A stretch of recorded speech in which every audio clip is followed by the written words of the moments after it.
Hey, what's up, everyone? Welcome back to the channel. I hope you're all having a wonderful day or night and that you'll enjoy the video. And thank you so much for watching. I just have a question for like all the boys and like the men out there. So like I've been hooking up with this guy and it's been like just friends with benefits. Like it's chill. We talked like we're chill, you know? But like I made it very clear to him that I don't want to date anybody. Like I am just looking to hook up and all that stuff. That was like 3 or 4 months ago and like we've been on the same page about everything. But like there's obviously like an attraction there, like obviously. And like it's totally fine if we like each other, like that's fine. I honestly like don't have a problem if like our hooking up turns into something more. But I just gotta know from the boys, like, are you commenting on girls' stories that you don't like? Or like, are you talking to girls that you don't like? Because I get so confused because like he will always comment on my stories and like say things to me like all the time. And I'm just like, does he do it because he likes me? Does he do it just to be friendly? Like what? I'm fine with either, but like what does it mean? Like does he like me? Right, so you start with obviously there's an attraction, obviously. So if that's obvious, it means he's leaving comments to girls he likes. Either you're the only one he likes or there's more, it's not for me to say. And at the end, you say, what does it mean? It means nothing. It only means he's friendly. You know, friends with benefits, not complete strangers with benefits. But when you say you're fine with either keeping it friends with benefits or turn it into a relationship, it kind of means you're starting to catch feelings for the guy and you're hoping he's gonna feel the same. And to be honest, you should have had this conversation with the guy, not posting a video about it on TikTok. When your sugar daddy asks if he's going to get his sugar, That's a really solid question. The answer is very deep. The answer is no. come on now. You want us to believe the answer is gonna be no. You don't even believe yourself. There are two types of sugar daddies. The ones that don't want to be tied down into any kind of relationships and they want you to be on call 24/7. And there are the ones that cannot ask for the sugar that they want from their girlfriends or wives. Because if they do, that will mean they will no longer have a girlfriend or a wife. So the real question is, what type of sugar daddy do you have? The answer is no? Come on now. He's gonna get his money worth. He's gonna get his sugar anytime he wants, in any type of way he wants. So, what would you guys do if theoretically you matched with a guy on Bumble and he was really cute and really smart and he planned a whole elaborate Central Park picnic date for you? But then you found out he did a cappella and not in high school, in college. Theoretically, of course. Ah, the audacity of him taking his time to plan dates and everything. Yeah, you should definitely not go. Who would want a guy that did this? Does that ship in tow? Soon may the wellerman come to bring us sugar and tea and rum. One day when the tonguing is done.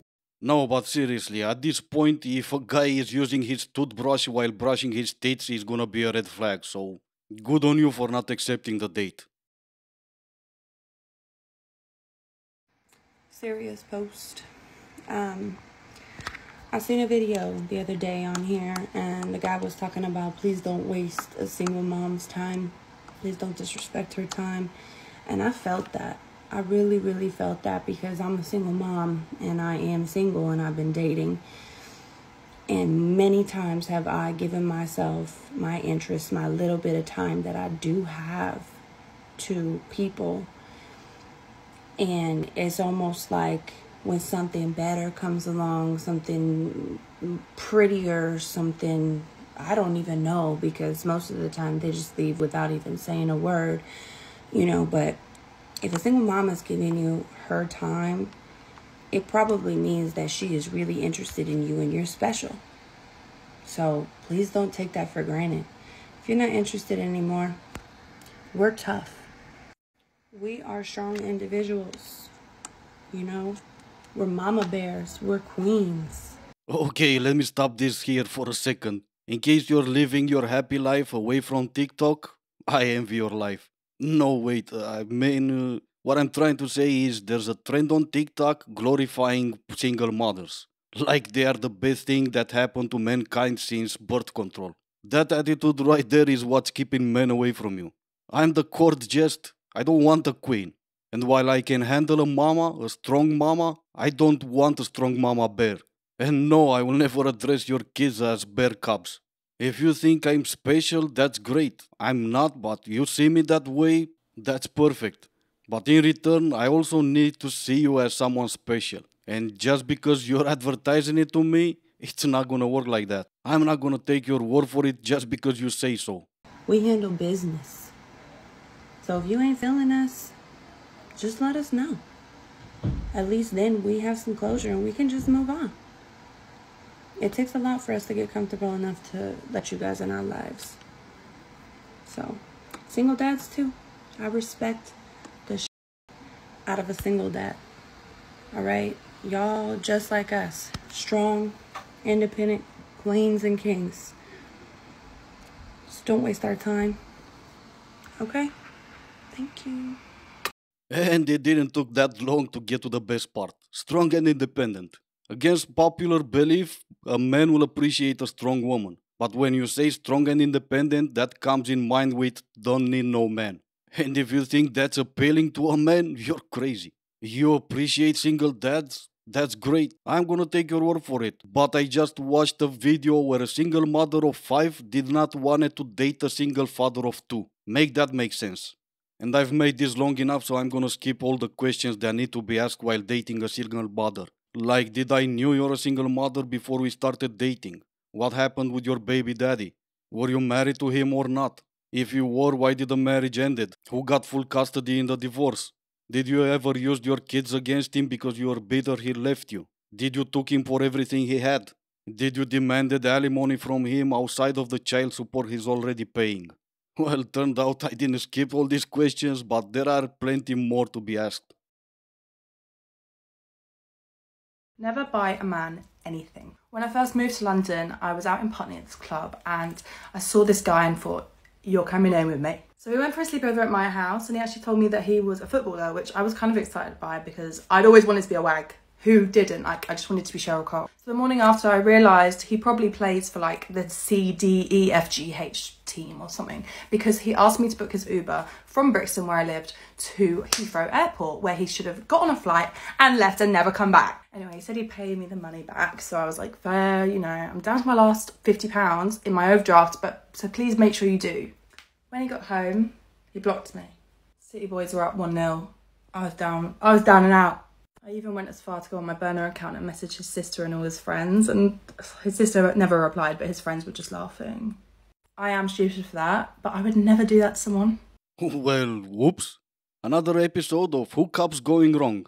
Well, if it makes you feel any better, he's gonna probably become a successful footballer, and he's not even going to remember your one night in his life. So here's an unpopular opinion for all the men that's running inside the ladies' comment sections now, telling them how they not going to be married and no man is ever going to want them and that's why they're undesirable. Every last woman has the capability of getting married. I don't care if you think she's fat. I don't care if you think that she's ugly. I don't care if she has a lot of kids. Every last one of them can get a husband. Now, will that man be somebody that she wants? That's a totally different story. And you are basing that on what? Feelings? If that's what you want to believe, that's great. But let's look at the numbers. 2022, males are 162 millions, females are 170 millions. Doesn't look like that much of a difference, but if you add up men ending themselves at a higher rate, going to prison at a higher rate, being homeless at a higher rate, the numbers are against you. So no, not every woman can get married. At this rate, even if you're willing to marry a homeless man, still not every single one of you will be able to get married. If you want to hook up with people, that's totally fine. Yes. Raise the standards of who you are hooking up with. Yeah. You know, only let people that respect you have access to you. Yeah, absolutely. All the F boys that I've heard talking to other F boys, they were talking about how much they respected the girls they were hooking up with. I can even imagine how the conversation would go. That girl that I've met last night in a club, the one that was sucking me in a bathroom, I respect her so much. I think I'm gonna take her to meet my mother. Okay. What is it called when somebody doesn't want to be in a relationship with you, but still expects all of your attention and doesn't want to share you with anybody else? And go. A wife. Stop being an independent woman around men. No, thank you. And you want to know why it's a good idea to retain your independence around men, even if you know that it's off-putting to them? It's because it filters out men whose egos can't handle strong, independent women. Men get so intimidated and feel so inferior to a woman who is able to do everything for herself. Men like to have this idea that women need men to survive in this world and that women are so weak and so fragile. But no, they're not. Women are warriors. We have to put up with the patriarchy and the misogyny in this world. It's everywhere. And because of that, the strong women out there have learned to adapt and grow and be themselves and be strong, beautiful, independent people. They blossomed in the adversity of the world that men created. So if men don't like that, blame yourself. Yeah, no. Warriors, right? I do know a warrior that was fighting battles that existed only in his head, just like you are. I actually advise you to read this book instead of all these other books that you're reading. And even if it will not give you another perception on men, even though you're way too young to talk about all men, at least it will give you another perception on life in general. If not the book in itself, at least you're gonna miss one weekly girl only convention. And that's gonna be a plus. My dog stepped on a bee. My dad has to pee. Buy one, get one free. Who lives in a pineapple under the sea? Right. I made this long enough, so it's time for me to stop talking. As always, I do hope you enjoyed the video. Thank you all so much for watching. Stay safe, and I will see you in the next one.